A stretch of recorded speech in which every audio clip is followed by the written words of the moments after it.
we've got questions. Well, we have the man to answer those questions, Jeffrey Levine from Buckingham. Jeffrey, welcome back to another episode of Ask the Hammer.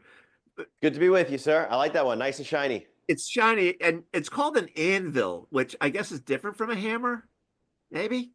I don't know. I thought the anvil was what you used to like pound Yeah, on. but it says anvil on it. See? Maybe it's the brand. I don't know. Anvil. Yeah, maybe it's a brand.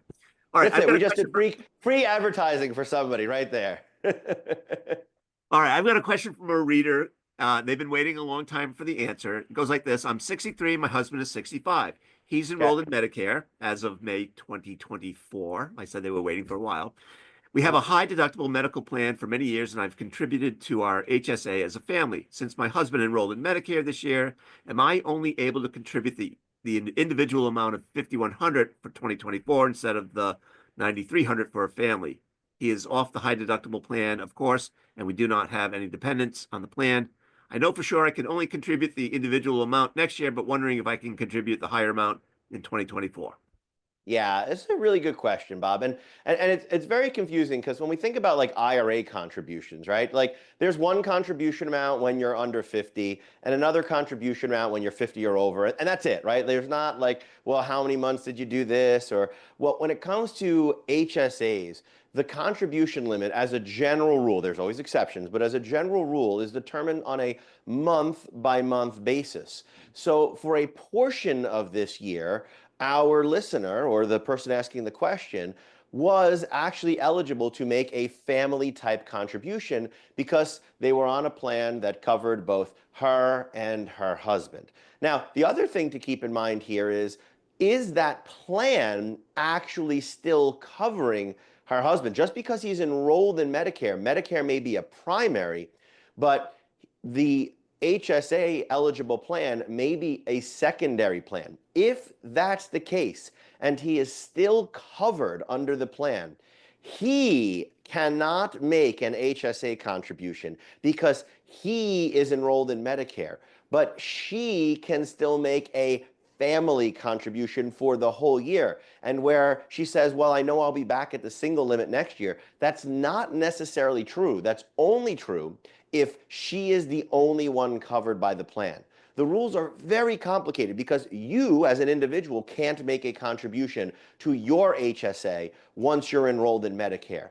But if you are covered by a plan, someone else who's on your plan, like your spouse, if you will, can still make a family contribution to their HSA. It's one of the more confusing rules. We see people get it, mixed up all the time and for obvious reasons. Yeah. And assuming that someone does make a mistake, there are some penalties of course, right, that go along with the mistake. That's right. Anytime you put too much money in a tax-favored account, there's some sort of penalty, usually an excess contribution penalty, that will be imposed on that. So you want to avoid it. But the questions here that our reader really needs to ask themselves are: one, is my spouse still on this plan, even though they're enrolled in Medicare? Sometimes people say, I'm in Medicare, I don't need to be on the plan anymore, and they're off. And now the person only has coverage for themselves. Sometimes it's, I'm enrolled in Medicare, but I still like my HSA as a secondary option. And you might still be enrolled. If that's the case, again, our 63-year-old reader could still make a full family contribution. If indeed the older spouse here, the 65-year-old spouse, was enrolled in Medicare and went off the plan earlier this year, then for the months prior to being enrolled in Medicare, a family contribution could have been made. It's only the months once they're enrolled in Medicare and afterwards that the family contribution would no longer be allowed. So it would actually be a prorated amount of a family and individual or self-only contribution for the year. So sometimes people write to us and say there's something about 3 months prior to enrolling in Medicare Mhm. and having to stop my HSA contribution. Does that play at all into this one?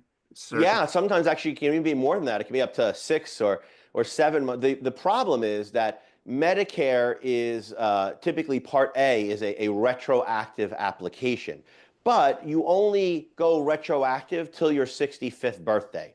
So if you're enrolling at 65, there is no retroactive issue to worry about. If you were enrolling at, let's say, 65 and 6 months, well, you might actually have the same age 65 start date for Medicare, because again, Part A typically looks back 6 months prior to when your application was submitted. Yeah. Well, whether or not someone's contributing to an HSA, I think the one thing that they can contribute to is us. That's right. We'd love your questions, and you can give it to us by emailing us at askthehammer@buckinghamgroup.com. Again, that's askthehammer@buckinghamgroup.com. And Bob and I look forward to seeing your questions in our inbox real soon.